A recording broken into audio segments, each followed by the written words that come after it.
Well, I feel fortunate because I've been involved in most of the biennales in one way or another, either as a visitor to see the exhibition or as an exhibitor and now as a part of the jury.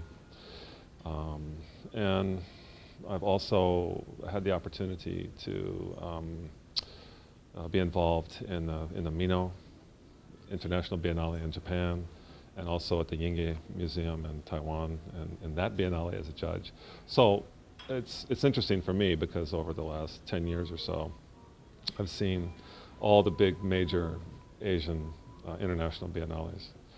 And I think I've always felt from the very early first biennale, actually, that the Korean biennale was the most ambitious um, by far, and the most well organized, artistically ambitious and professionally ambitious. And from the way in which they thought about it, and the way in which the curators brought artists and art to Korea, to the publications and everything, I felt like it's the strongest of all the biennales in Asia.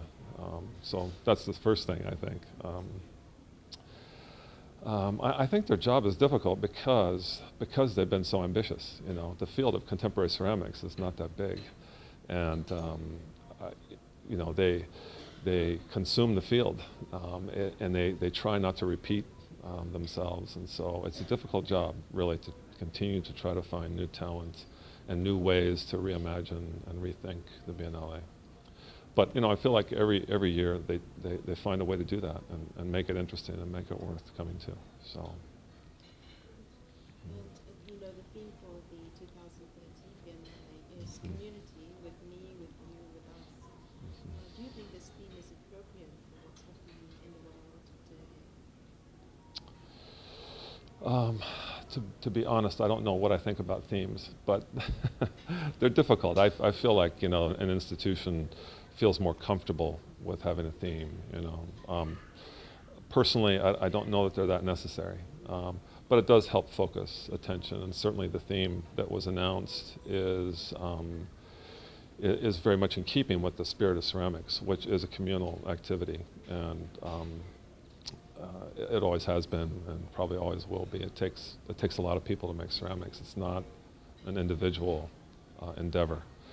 And it does operate throughout the culture, from high art to community-based activities, and so it's an appropriate theme, I think. And my concern, though, when I'm a judge or I'm just looking at talent, is I'm a little less concerned with the theme and more concerned with just trying to find the most interesting art and bring that to the exhibition. The theme helps with focusing maybe how to make the art. I think it does help focus a group, because you have a group of very diverse curators and who have different interests, and if you don't focus them somehow, you may have a problem. But and so I think it did do that. The next question is, presently the ceramic industry, including the art markets, academic environment, education, is struggling somewhat, and this is a universal phenomenon that's taking place in Korea as well as internationally. How do you see ceramics developing in the future? I am not a pessimistic person. You know, I don't want to be foolish about it either, but I'm not. I'm more optimistic than I am pessimistic, and I feel like things are changing. You know, everything's moving so quickly in culture now, and there's so many shifts, cultural shifts, that we're witnessing worldwide, that engage all levels of culture. And so that, of course, is going to affect art and going to affect ceramics. And probably the biggest shift that I notice is that there really isn't a center anymore. There are no clear leaders in the field, you know. And I think there used to be identifiable leaders, artistic leaders in the field, because the field was small. But the field's grown so much in the past 50 years that a lot of the artistic territory that had not been engaged has been engaged, and so the field is kind of fractured into territories of interest. There's lots of different territories of interest, but no major no major figures in the field, you know. So I kind of see it continuing to do that, where there will be, the field will grow and, you know, identify new territories that it can occupy.